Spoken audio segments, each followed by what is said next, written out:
श्री गणेशाय नमः। ओम श्री सीतारामचंद्राभ्याम नमः। श्रीमद् वाल्मीकि रामायण सुंदरकांड सर्ग 55 से 58। सर्ग 55 सीता जी के लिए हनुमान जी की चिंता और उसका निवारण। वानरवीर हनुमान जी ने जब देखा कि सारी लंकापुरी जल रही है, वहाँ के निवासियों पर त्रास छा गया है और राक्षस गण अत्यंत भयभीत हो गए हैं, तब उनके मन में सीता के दग्ध होने की आशंका से बड़ी चिंता हुई। साथ ही उन पर महान त्रास छा गया और उन्हें अपने प्रति घृणा सी होने लगी। वे मन ही मन कहने लगे, हाय, मैंने लंका को जलाते समय ये कैसा कुत्सित कर्म कर डाला।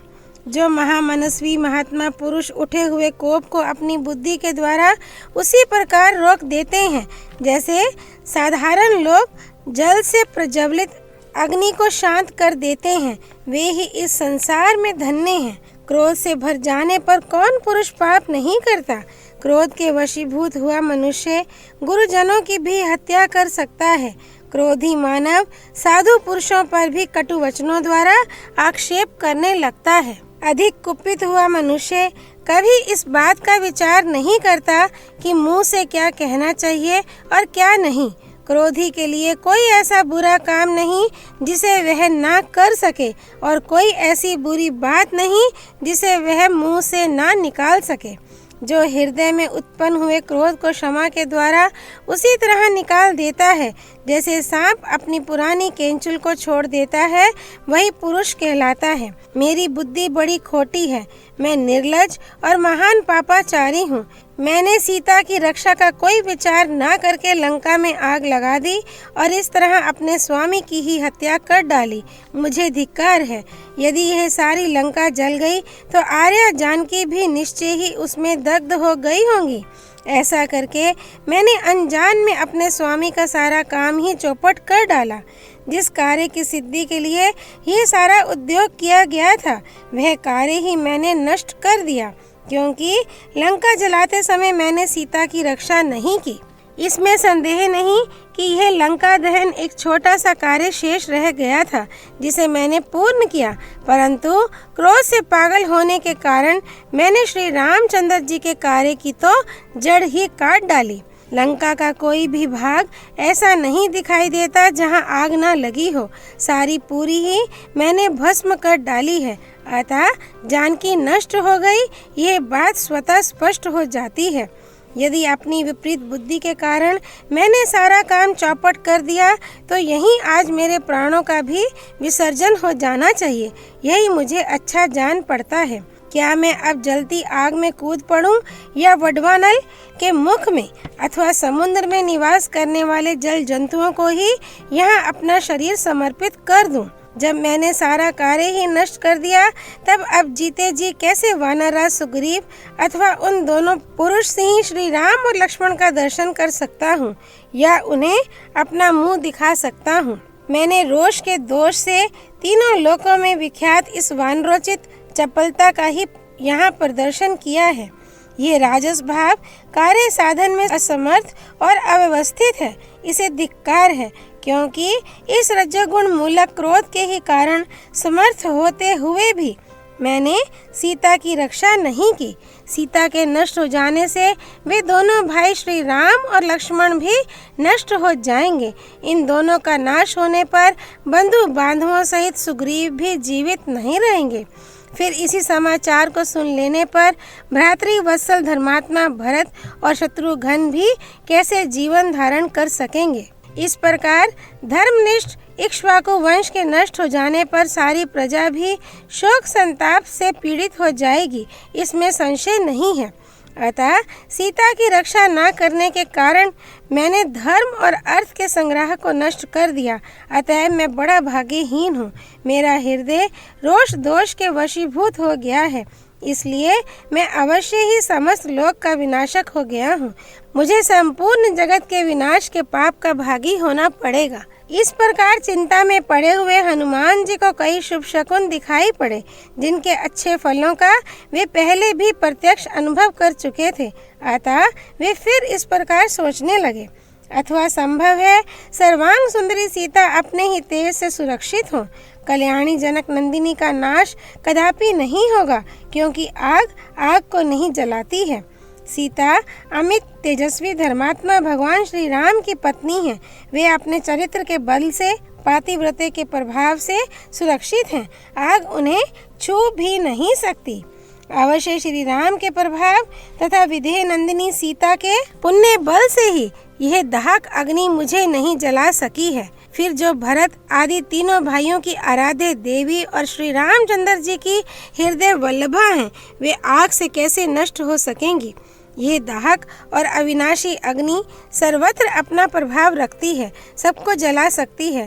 तो भी ये जिनके प्रभाव से मेरी पूंछ को नहीं जला पाती है, उन्हीं साक्षात माता जानकी को कैसे जला सकेगी। उस समय हनुमान जी ने वहाँ विस्मित होकर पुनः उस घटना को स्मरण किया, जबकि समुद्र के जल में उन्हें मैनाक पर्वत का दर्शन हुआ था। वे सोचने लगे, तपस्या, सत्य भाषण तथा पति में अनन्य भक्ति के कारण आर्या सीता ही अग्नि को जला सकती हैं, आग उन्हें नहीं जला सकती। इस प्रकार भगवती सीता की धर्म परायणता का विचार करते हुए हनुमान जी ने वहाँ महात्मा चारणों के मुख से निकली हुई ये बातें सुनी। अहो, हनुमान जी ने राक्षसों के घरों में दुस्सह एवं भयंकर आग लगाकर बड़ा ही अद्भुत और दुष्कर कार्य किया है।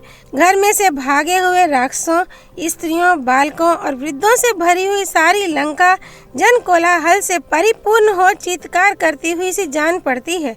पर्वत की कंदराओं, अटारियों, परकोटों और नगर के फाटकों सहित ये सारी लंका नगरी दग्ध हो गई, परंतु सीता पर आंच नहीं आई।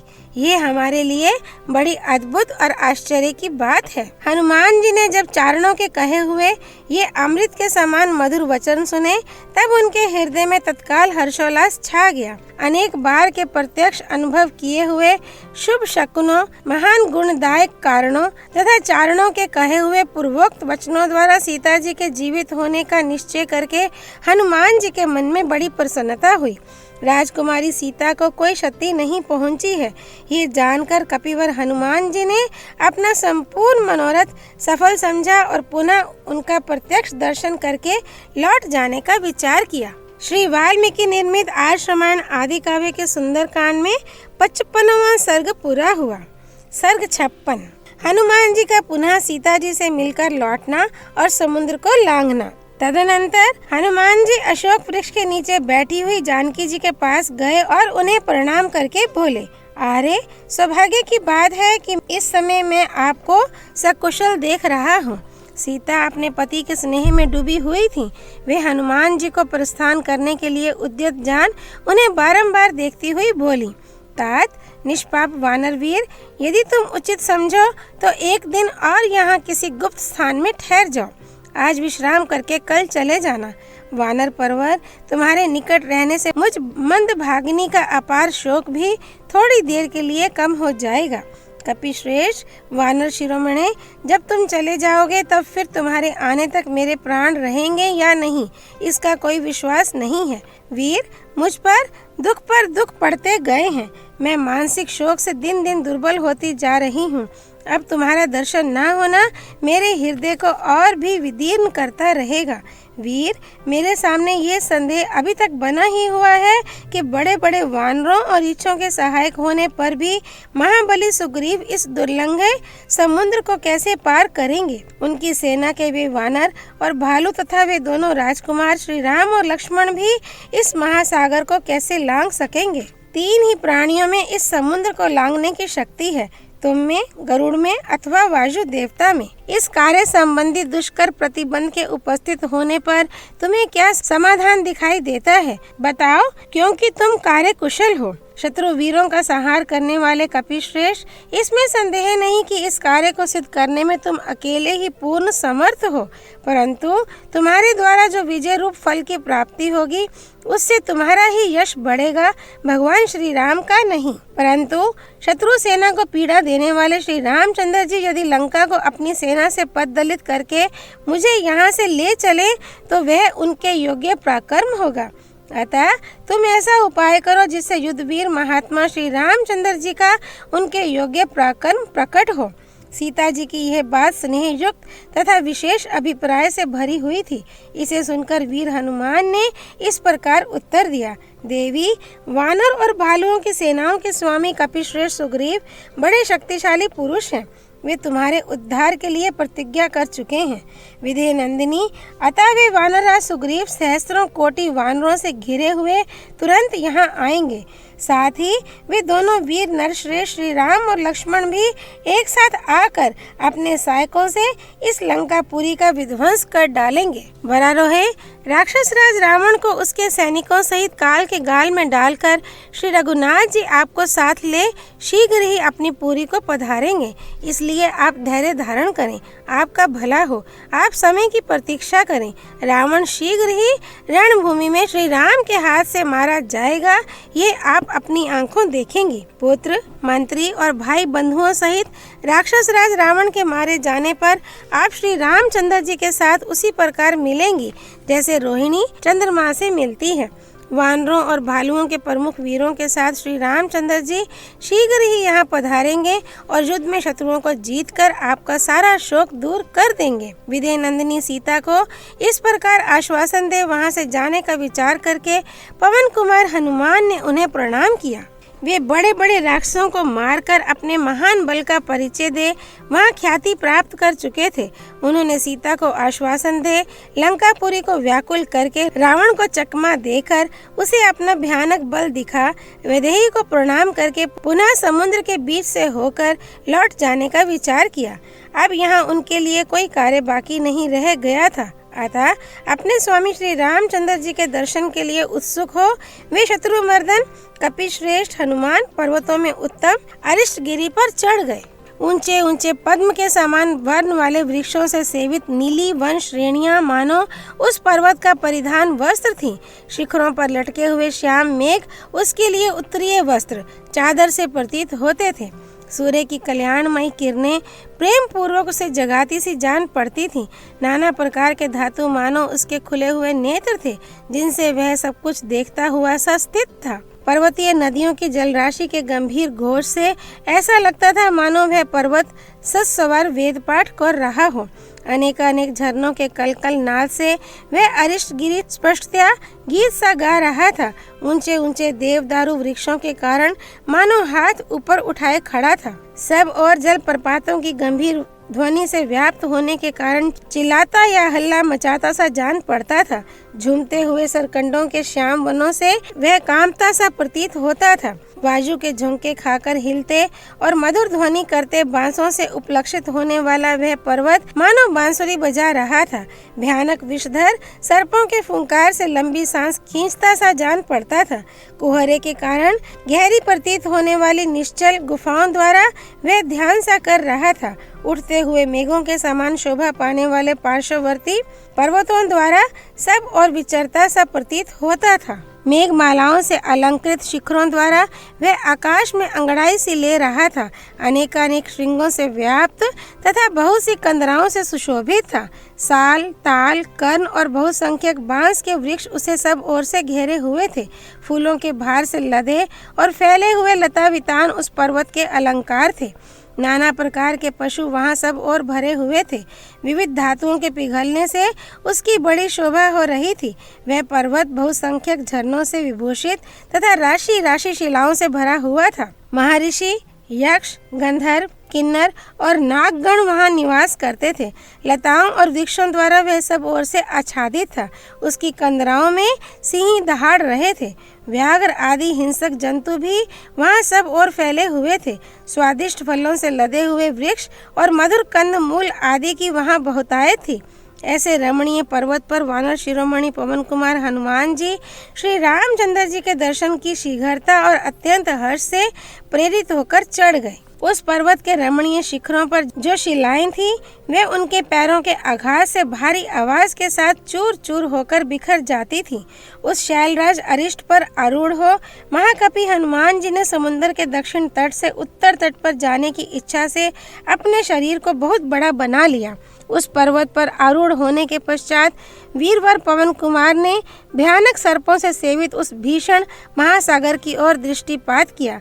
वायु देवता के औरस पुत्र कपिश्रेष्ठ हनुमान जैसे वायु आकाश में तीव्र गति से प्रवाहित होती है, उसी प्रकार दक्षिण से उत्तर दिशा की ओर बड़े वेग से उछलकर चले। हनुमान जी के पैरों का दबाव पड़ने के कारण उस श्रेष्ठ पर्वत से बड़ी भयंकर आवाज हुई और वह अपने कांपते हुए शिखरों, टूटकर गिरते हुए वृक्षों तथा भांति भांति के प्राणियों सहित तत्काल धरती में धंस गया।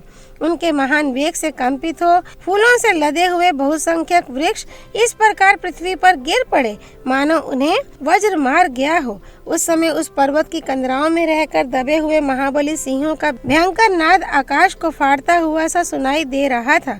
भय के कारण जिनके वस्त्र ढीले पड़ गए थे और आभूषण उलट पलट गए थे, वे विद्याधरियां सहसा उस पर्वत से ऊपर की ओर उड़ चलीं।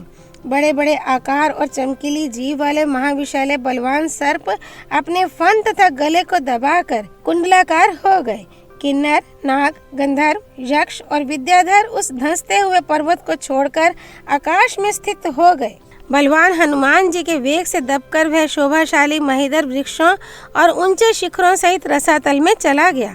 अरिष्ट पर्वत 30 योजन ऊंचा और 10 योजन चौड़ा था, फिर भी उनके पैरों से दबकर भूमि के बराबर हो गया, जिसकी ऊंची ऊंची तरंगें उठकर अपने किनारों का चुंबन करती थीं।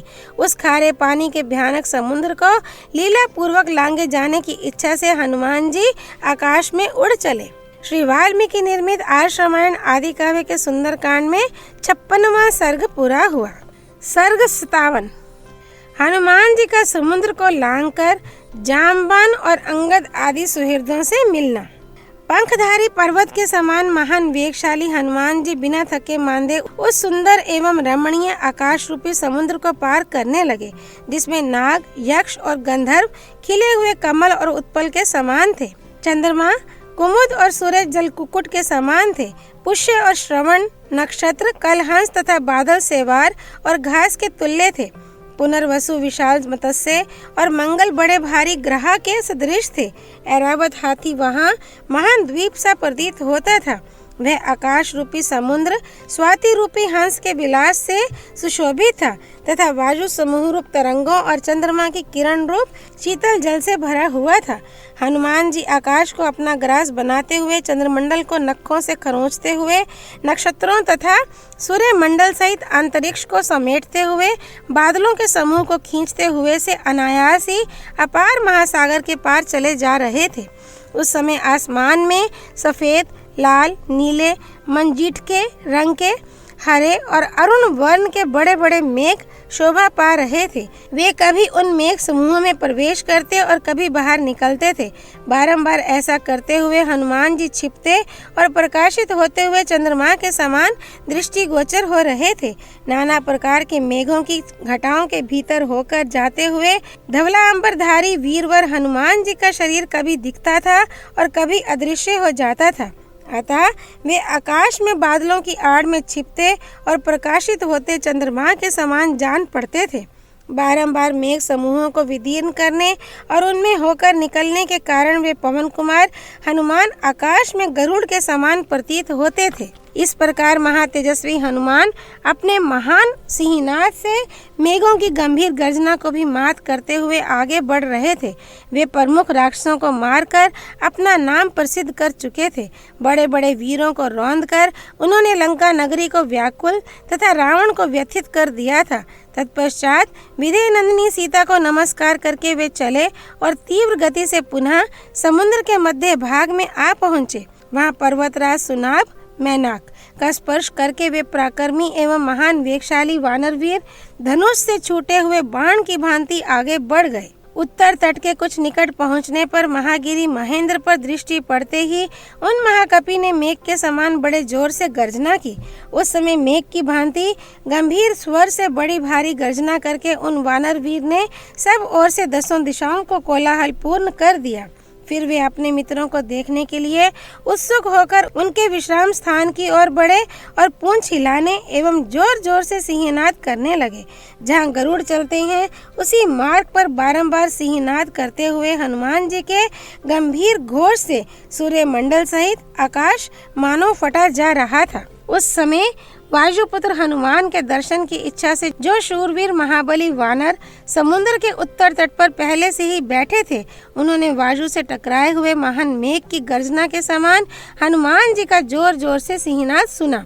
अनिष्ट की आशंका से जिनके मन में दीनता छा गई थी, उन समस्त वनवासी वानरों ने उन वानर श्रेष्ठ हनुमान का मेघ गर्जना के समान सिंहनाद सुना। गरजते हुए पवन कुमार का वह सिंहनाद सुनकर सब और बैठे हुए वे समस्त वानर अपने सुहृद हनुमान जी को देखने की अभिलाषा से उत्कंठित हो गए। वानर भालुओं में श्रेष्ठ जामवान के मन में बड़ी प्रसन्नता हुई। वे हर्ष से खिल उठे और सब वानरों को निकट बुलाकर इस प्रकार बोले। इसमें संदेह नहीं कि हनुमान जी सब प्रकार से अपना कार्य सिद्ध करके आ रहे हैं। कृत कार्य हुए बिना इनकी ऐसी गर्जना नहीं हो सकती। महात्मा हनुमान जी की भुजाओं और जांघों का महान वेग देख और उनका सिंहनाद सुन सभी वानर हर्ष में भरकर इधर उधर उछलने कूदने लगे। हनुमान जी को देखने की इच्छा से वे प्रसन्नता पूर्वक एक वृक्ष से दूसरे वृक्षों पर तथा एक शिखर से दूसरे शिखरों पर चढ़ने लगे।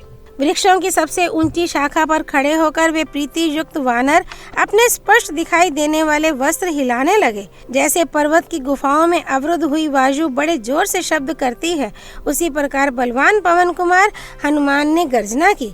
मेघों की घटा के समान पास आते हुए महाकपि हनुमान को देखकर वे सब वानर उस समय हाथ जोड़कर खड़े हो गए। तत्पश्चात पर्वत के समान विशाल शरीर वाले वेगशाली वीर वानर हनुमान, जो अरिष्ट पर्वत से उछलकर चले थे, वृक्षों से भरे हुए महेंद्र गिरी के शिखर पर कूद पड़े। हर्ष से भरे हुए हनुमान जी पर्वत के रमणीय झरने के निकट पंख कटे हुए पर्वत के समान आकाश से नीचे आ गए। उस समय वे सभी श्रेष्ठ वानर प्रसन्नचित हो महात्मा हनुमान जी को चारों ओर से घेर कर खड़े हो गए।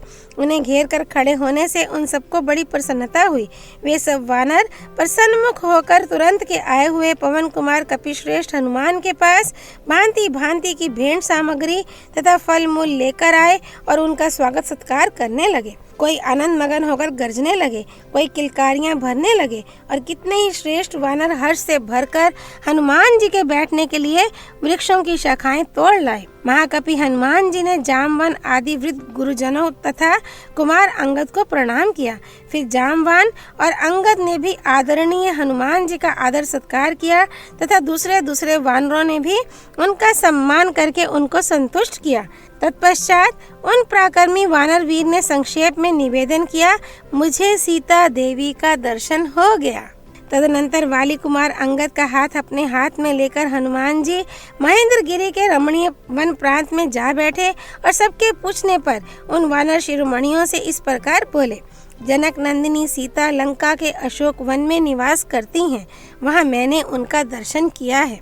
अत्यंत भयंकर आकार वाली राक्षसियाँ उनकी रखवाली करती हैं। साध्वी सीता बड़ी भोली भाली हैं। वे एक वेणी धारण किए वहाँ रहती हैं और श्री रामचंद्र जी के दर्शन के लिए बहुत ही उत्सुक हैं। उपवास के कारण बहुत थक गई हैं, दुर्बल और मलिन हो रही हैं तथा उनके केश जटा के रूप में परिणत हो गए हैं।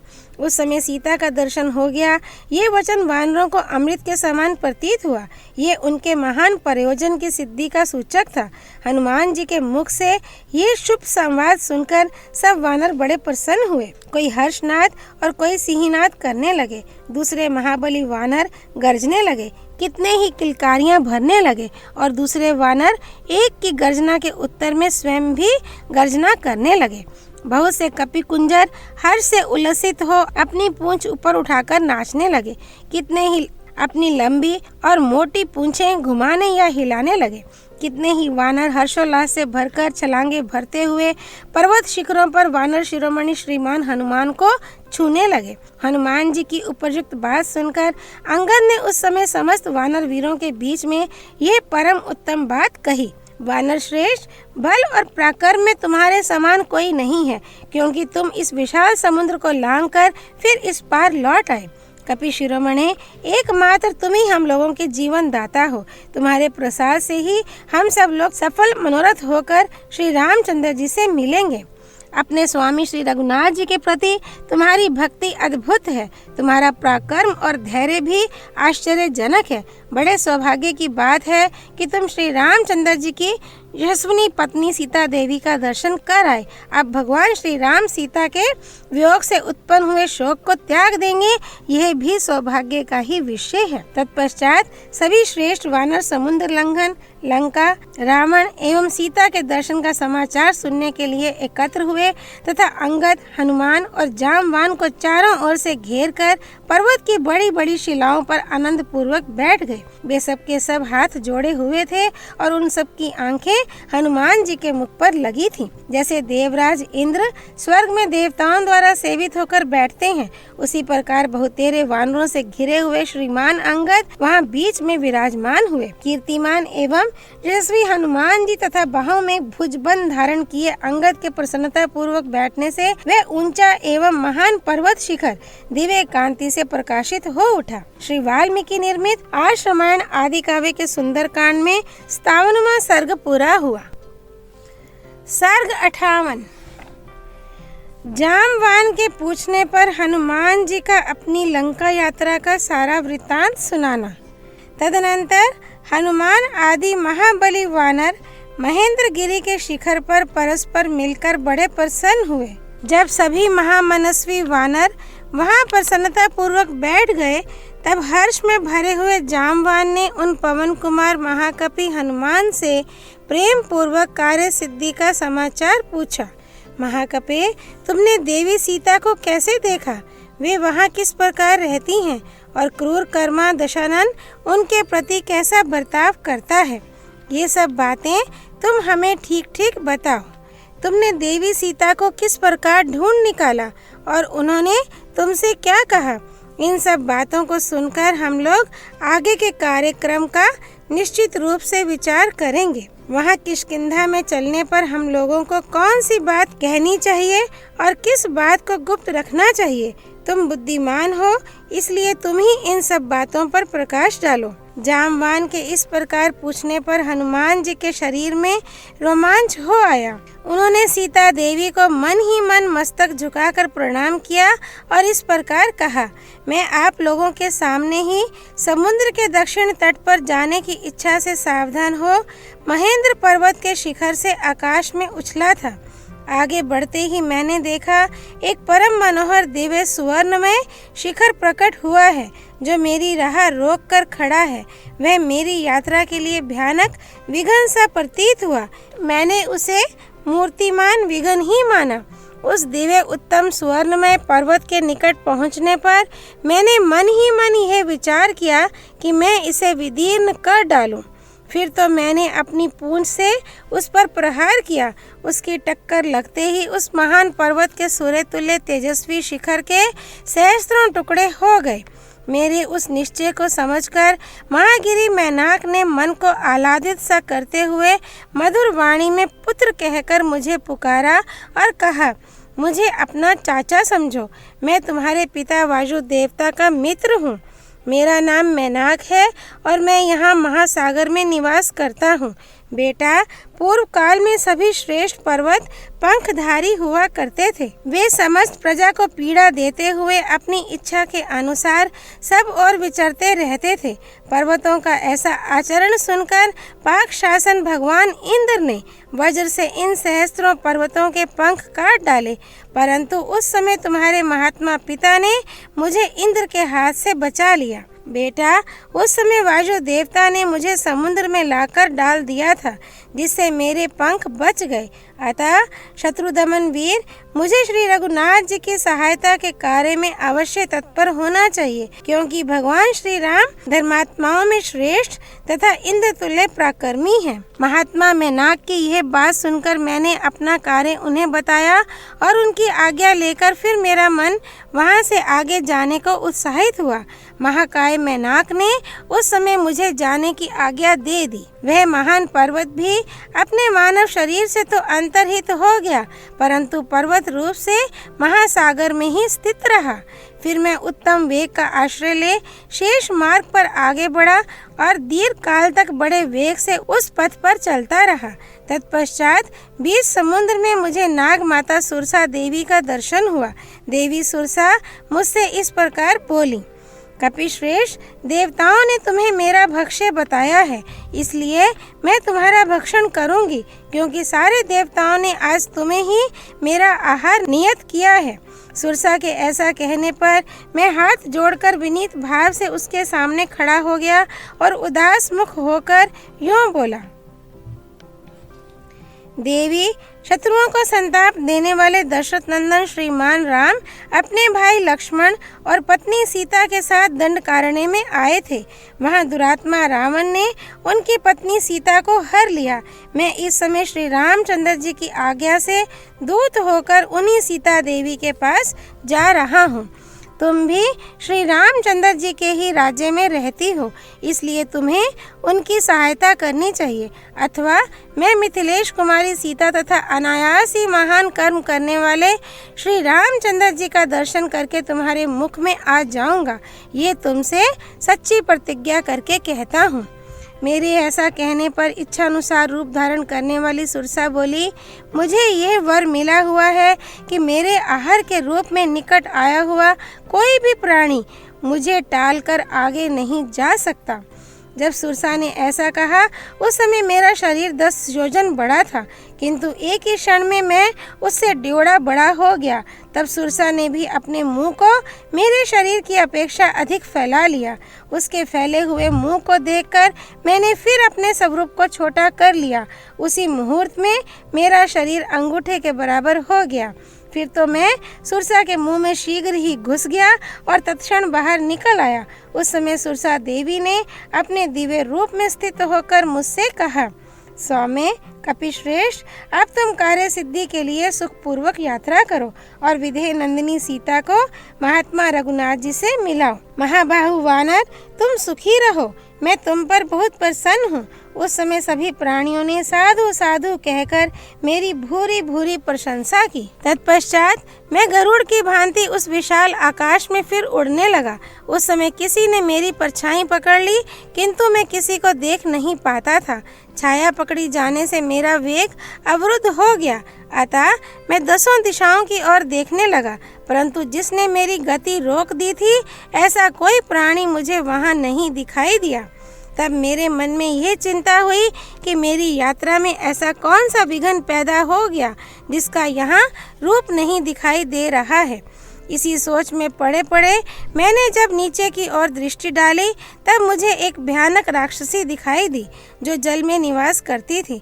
उस भीषण निशाचरी ने बड़े जोर से अट्टहास करके निर्भय खड़े हुए मुझसे गरज गरज कर यह अमंगलजनक बात कही, विशालकाय वानर, कहाँ जाओगे? मैं भूखी हुई हूँ, तुम मेरे लिए मनोवांछित भोजन हो।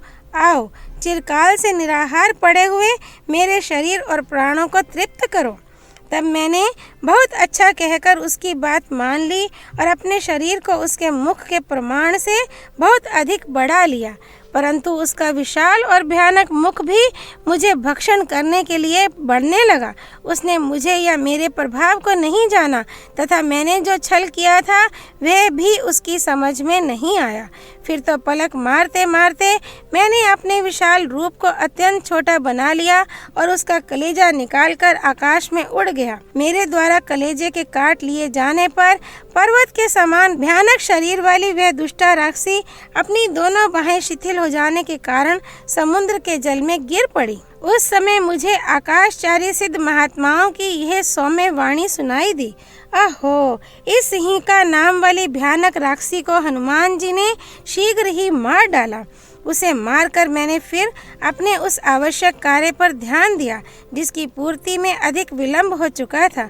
उस विशाल मार्ग को समाप्त करके मैंने पर्वतमालाओं से मंडित समुद्र का वह दक्षिण किनारा देखा जहाँ लंकापुरी बसी हुई है। सूर्य देव के अस्ताचल को चले जाने पर मैंने राक्षसों की निवास स्थान भूता लंकापुरी में प्रवेश किया, किंतु वे भयानक पराक्रमी राक्षस मेरे विषय में कुछ भी जान ना सके।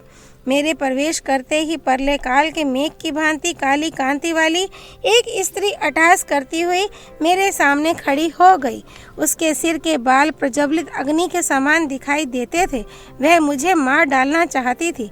ये देख मैंने बाएं हाथ के मुक्के से प्रहार करके उस भयंकर निशाचरी को परास्त कर दिया और प्रदोष काल में पुरी के भीतर प्रविष्ट हुआ। उस समय उस डरी हुई निशाचरी ने मुझसे इस प्रकार कहा, वीर, मैं साक्षात लंकापुरी हूँ। तुमने अपने पराक्रम से मुझे जीत लिया है, इसलिए तुम समस्त राक्षसों पर पूर्णतः विजय प्राप्त कर लोगे। वहाँ सारी रात नगर में घर घर घूमने और रावण के अंतःपुर में पहुँचने पर भी मैंने सुंदर कटि प्रदेश वाली जनक नंदिनी सीता को नहीं देखा। रावण के महल में सीता को न देखने पर मैं शोक सागर में डूब गया। उस समय मुझे उस शोक का कहीं पार नहीं दिखाई देता था। सोच में पड़े पड़े ही मैंने एक उत्तम गृह उद्यान देखा जो सोने के बने हुए सुंदर परकोटे से घिरा हुआ था। तब उस परकोटे को लांघकर मैंने उस गृह उद्यान को देखा जो बहुसंख्यक वृक्षों से भरा हुआ था। उस अशोक वाटिका के बीच में मुझे एक बहुत ऊंचा अशोक वृक्ष दिखाई दिया। उस पर चढ़कर मैंने सुवर्णमय कदली वन देखा तथा उस अशोक वृक्ष के पास ही मुझे सर्वांग सुंदरी सीता जी का दर्शन हुआ। वे सदा 16 वर्ष की सी अवस्था में युक्त दिखाई देती हैं। उनके नेत्र प्रफुल्ल कमल दल के समान सुंदर हैं। सीता जी उपवास करने के कारण अत्यंत दुर्बल हो गई हैं और उनकी यह दुर्बलता उनका मुख देखते ही स्पष्ट हो जाती है। वे एक ही वस्त्र पहनी हुई हैं और उनके केश धूल से धूसर हो गए हैं। उनके सारे अंग शोक संताप से दीन दिखाई देते हैं। वे अपने स्वामी के हित चिंतन में तत्पर हैं। रक्त मांस का भोजन करने वाली क्रूर एवं क्रूप राक्षसियाँ उन्हें चारों ओर से घेर कर उनकी रखवाली करती हैं, ठीक उसी तरह जैसे बहुत सी बाघिनें किसी हरिणी को घेरे हुए खड़ी हों। मैंने देखा वे राक्षसियों के बीच में बैठी थीं और राक्षसियाँ उन्हें बारंबार धमका रही थीं। वे सिर पर एक ही वेणी धारण किए दीन भाव से अपने पति के चिंतन में तल्लीन हो रही थीं। धरती ही उनकी शैया है। जैसे हेमंत ऋतु आने पर कमलिनी सूख कर श्रीहीन हो जाती है, उसी प्रकार उनके सारे अंग कांतिहीन हो गए हैं। रावण की ओर से उनका हार्दिक भाव सर्वथा दूर है। वे मरने का निश्चय कर चुकी हैं। उसी अवस्था में मैं किसी तरह शीघ्रता पूर्वक मृगनयनी सीता के पास पहुंच सका। वैसी अवस्था में पड़ी हुई उन यशस्विनी नारी श्री राम पत्नी सीता को अशोक वृक्ष के नीचे बैठी देख मैं भी उस वृक्ष पर स्थित हो गया और उन्हें वहीं से निहारने लगा। इतने ही में रावण के महल में करधनी और नुपुरों की झनकार से मिला हुआ अधिक गंभीर कोलाहल सुनाई पड़ा। फिर तो मैंने अत्यंत उद्विग्न होकर अपने स्वरूप को समेट लिया, छोटा बना लिया और पक्षी के समान उस गहन शीर्षपा अशोक वृक्ष में छिपा बैठा रहा। इतने ही में रावण की स्त्रियां और महाबली रावण ये सब के सब उस स्थान पर आ पहुँचे जहाँ सीता देवी विराजमान थीं। राक्षसों के स्वामी रावण को देखते ही सुंदर कटि प्रदेश वाली सीता अपनी जांघों को सिकोड़कर और उभरे हुए दोनों स्तनों को भुजाओं से ढककर बैठ गईं। वे अत्यंत भयभीत और उद्विग्न होकर इधर उधर देखने लगीं। उन्हें कोई भी अपना रक्षक नहीं दिखाई देता था।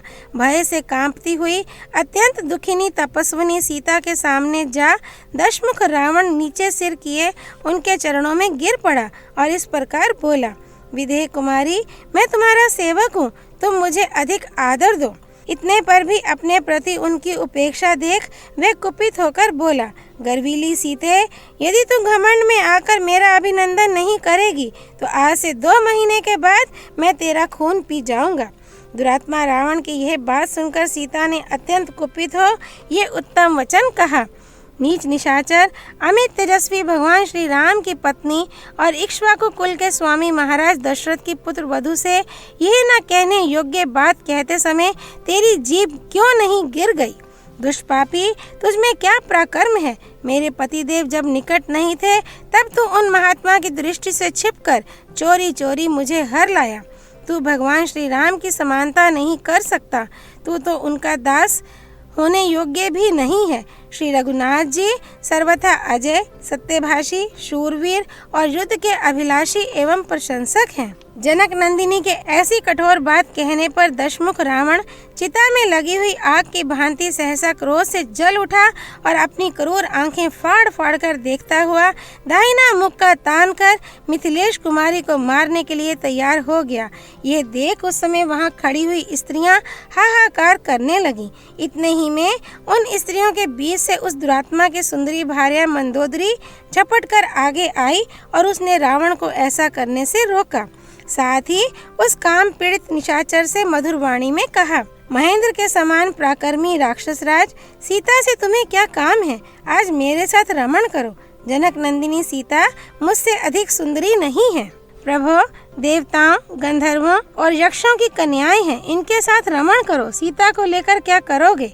तदनंतर वे सब स्त्रियां मिलकर उस महाबली निशाचर रावण को सहसा वहां से उठाकर अपने महल में ले गईं।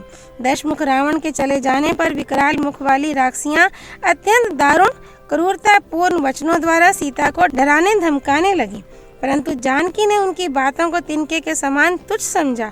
उनका सारा गर्जन तर्जन सीता के पास पहुंचकर व्यर्थ हो गया। इस प्रकार गर्जना और सारी चेष्टाओं के व्यर्थ हो जाने पर उन मांस भक्षणी राक्षसियों ने रावण के पास जाकर उसे सीता जी का महान निश्चय कह सुनाया। फिर वे सब की सब उन्हें अनेक प्रकार से कष्ट दे हताश तथा उद्योग शून्य हो निद्रा के वशीभूत होकर सो गईं। उन सब के सो जाने पर पति के हित में तत्पर रहने वाली सीता जी करुणा पूर्वक विलाप कर अत्यंत दीन और दुखी हो शोक करने लगी। उन राक्षसियों के बीच से त्रिजटा नाम वाली राक्षसी उठी और अन्य निशाचरियों से इस प्रकार बोली, अरे तुम सब अपने आप को ही जल्दी जल्दी खा जाओ, कजरारे नेत्रों वाली सीता को नहीं। ये राजा दशरथ की पुत्रवधू और जनक की लाडली सती साध्वी सीता इस योग्य नहीं है। आज अभी मैंने बड़ा भयंकर तथा रोंगटे खड़े कर देने वाला स्वप्न देखा है। वह राक्षसों के विनाश तथा इन सीता देवी के पति की विजय का सूचक है। ये सीता ही श्री रघुनाथ जी के रोष से हमारी और इन सब राक्षसियों की रक्षा करने में समर्थ हैं। अतः हम लोग विधेय नंदिनी से अपने अपराधों के लिए क्षमा याचना करें, यही मुझे अच्छा लगता है। यदि किसी दुखिनी के विषय में ऐसा स्वप्न देखा जाता है तो वह अनेक विध दुखों से छूटकर परम उत्तम सुख पाती है। राक्षसियों, केवल प्रणाम करने मात्र से मिथिलेश कुमारी जानकी प्रसन्न हो जाएंगी और ये महान भय से मेरी रक्षा करेंगी। तब लज्जावती बाला सीता पति की विजय की संभावना से प्रसन्न हो बोली, यदि यह बात सच होगी तो मैं अवश्य तुम लोगों की रक्षा करूंगी। कुछ विश्राम के पश्चात मैं सीता की ऐसी दारुण दशा देखकर बड़ी चिंता में पड़ गया। मेरे मन को शांति नहीं मिलती थी। फिर मैंने जानकी जी के साथ वार्तालाप करने के लिए एक उपाय सोचा। पहले मैंने इक्ष्वाकु वंश की प्रशंसा की। राज ऋषियों की स्तुति से विभूषित मेरी वह वाणी सुनकर देवी सीता के नेत्रों में आंसू भर आया और वे मुझसे बोली, कपिश्रेष्ठ, तुम कौन हो? किसने तुम्हें भेजा है? यहाँ कैसे आए हो? और भगवान श्री राम के साथ तुम्हारा कैसा प्रेम है? ये सब मुझे बताओ। उनका ये वचन सुनकर मैंने भी कहा, देवी, तुम्हारे पतिदेव श्री राम के सहायक एक भयंकर पराक्रमी बल विक्रम संपन्न महाबली वानर राज हैं, जिनका नाम सुग्रीव है। उन्हीं का मुझे सेवक समझो। मेरा नाम हनुमान है। अनायास ही महान कर्म करने वाले तुम्हारे पति श्री राम ने मुझे भेजा है, इसलिए मैं यहाँ आया हूँ। यशस्विनी पुरुष सिंह दशरथ नंदन साक्षात श्रीमान राम ने पहचानने के लिए ये अंगूठी तुम्हें दी है। देवी, मैं चाहता हूँ कि आप मुझे आज्ञा दें कि मैं आपकी क्या सेवा करूँ। आप कहें तो मैं अभी आपको श्री राम और लक्ष्मण के पास पहुँचा दूँ। इस विषय में आपका क्या उत्तर है? मेरी ये बात सुनकर और सोच समझकर जनक नंदिनी सीता ने कहा, मेरी इच्छा है कि श्री रघुनाथ जी रावण का संहार करके मुझे यहाँ से ले चलें। तब मैंने उन सती साध्वी देवी आर्या सीता को सिर झुकाकर प्रणाम किया और कोई ऐसी पहचान मांगी जो श्री रघुनाथ जी के मन को आनंद प्रदान करने वाली हो। मेरे मांगने पर सीता जी ने कहा, लो, ये उत्तम चूड़ामणि है। जिसे पाकर महाबाहु श्री राम तुम्हारा विशेष आदर करेंगे।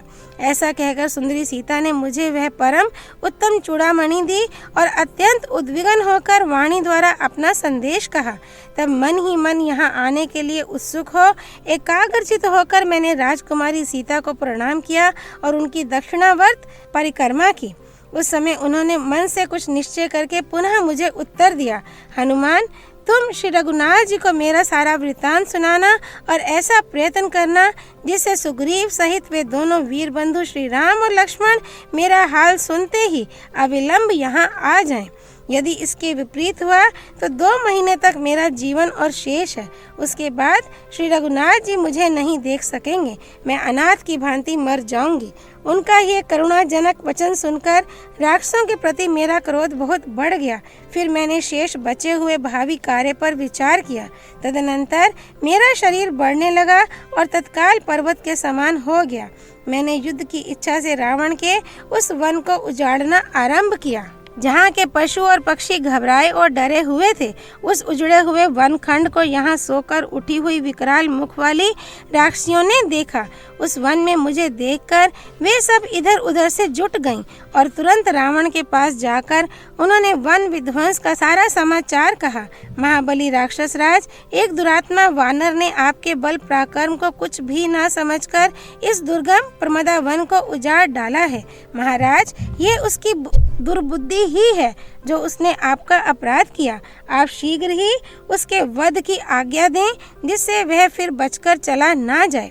ये सुनकर राक्षस राज ने अपने मन के अनुकूल चलने वाले किंकर नामक राक्षसों को भेजा जिन पर विजय पाना अत्यंत कठिन था।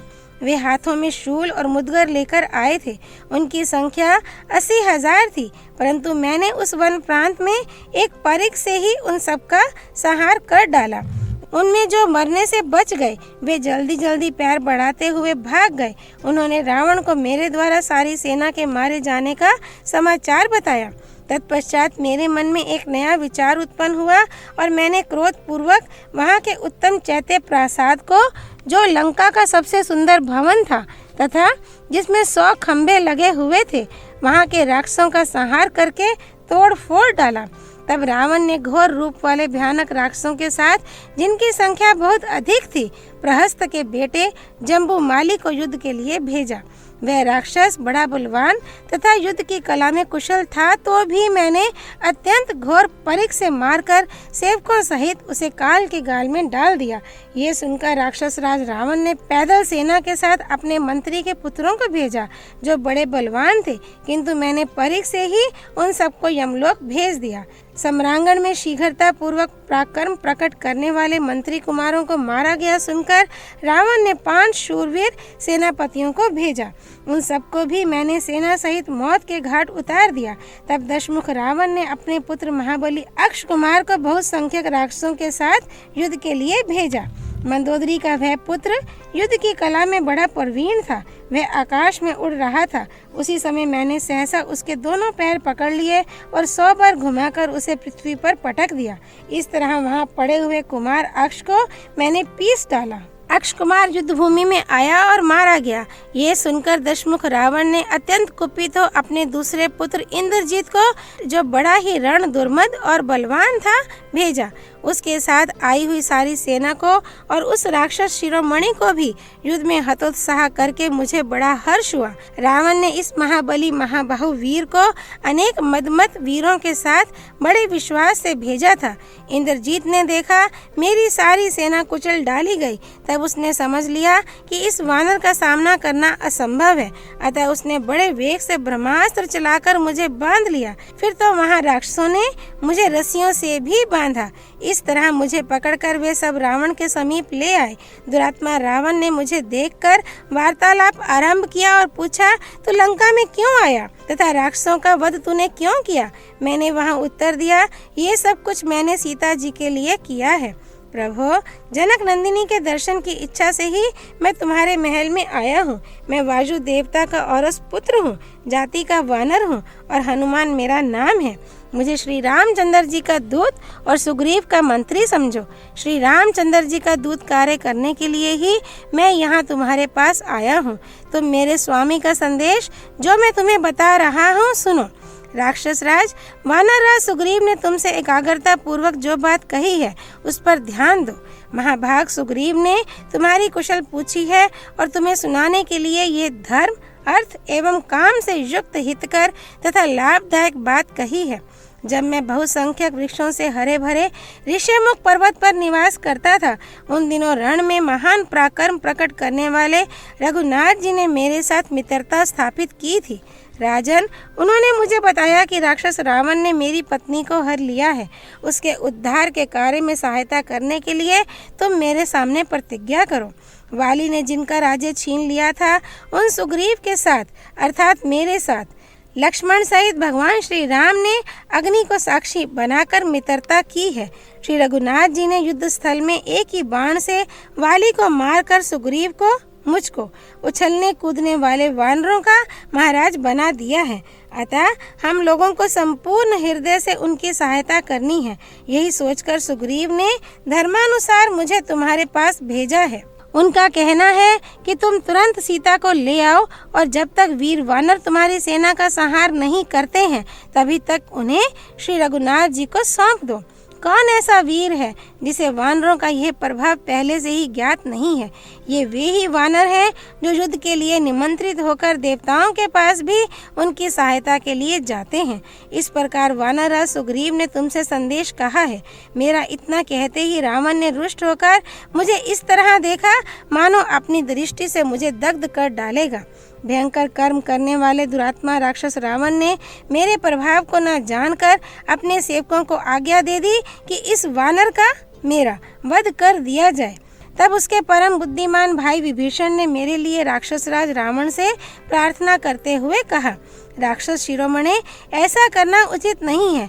आप अपने इस निश्चय को त्याग दीजिए। आपकी दृष्टि इस समय राजनीति के विरुद्ध मार्ग पर जा रही है। राक्षस राज, राजनीति संबंधी शास्त्रों में कहीं भी दूत के वध का विधान नहीं है।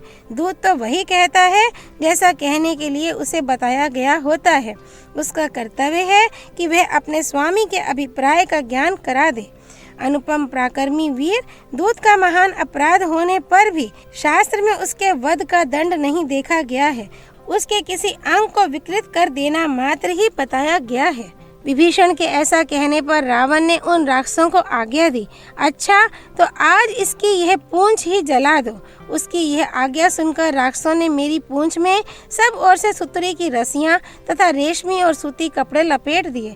इस प्रकार बांध देने के पश्चात उन पर चंड पराक्रमी राक्षसों ने काठ के डंडों और मुक्कों से मारते हुए मेरी पूंछ में आग लगा दी। मैं दिन में लंकापुरी को अच्छी तरह देखना चाहता था, इसलिए राक्षसों द्वारा बहुत सी रस्सियों से बांधे और कसे जाने पर भी मुझे कोई पीड़ा नहीं हुई।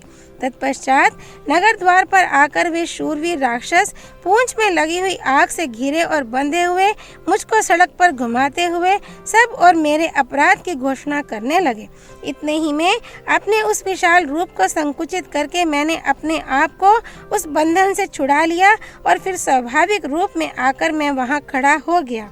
फिर फाटक पर रखे हुए एक लोहे के परिघ को उठाकर मैंने उन सब राक्षसों को मार डाला। इसके बाद बड़े वेग से कूदकर मैं उस नगर द्वार पर चढ़ गया।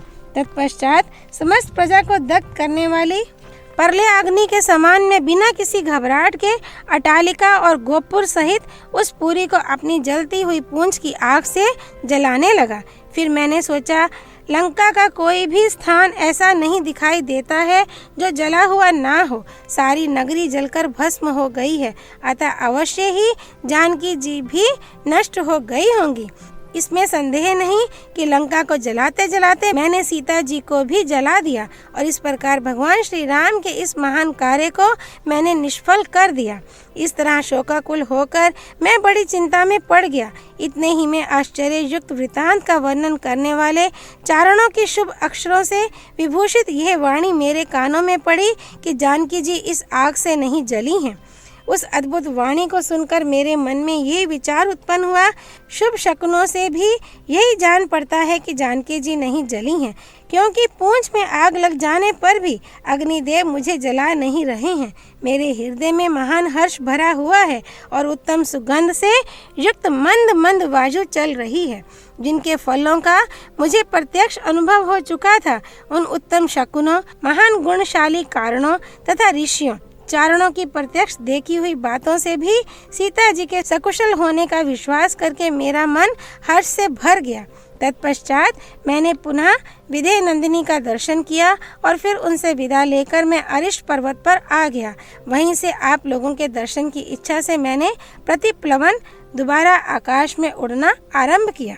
तत्पश्चात वायु, चंद्रमा, सूर्य, सिद्ध और गंधर्वों से सेवित मार्ग का आश्रय ले यहाँ पहुंचकर मैंने आप लोगों का दर्शन किया है। श्री रामचंद्र जी की कृपा और आप लोगों के प्रभाव से मैंने सुग्रीव के कार्य की सिद्धि के लिए सब कुछ किया है। ये सारा कार्य मैंने वहाँ यथोचित रूप से संपन्न किया है। जो कार्य नहीं किया है अथवा जो शेष रह गया है वह सब आप लोग पूर्ण करें। श्री वाल्मीकि निर्मित आर्ष रामायण आदि काव्य के सुंदर कांड में 58वां सर्ग पूरा हुआ। सियापति रामचंद्र की जय। राम भक्त श्री हनुमान जी की जय। राम जन्मभूमि अयोध्यापुरी धाम की जय। सरयू नदी की जय। माँ गौरीपति देवों के देव महादेव भगवान शिव शंकर की जय। श्रीमद् वाल्मीकि रामायण की जय। महर्षि वाल्मीकि मुनि की जय। श्री हरि अर्पणमस्तु।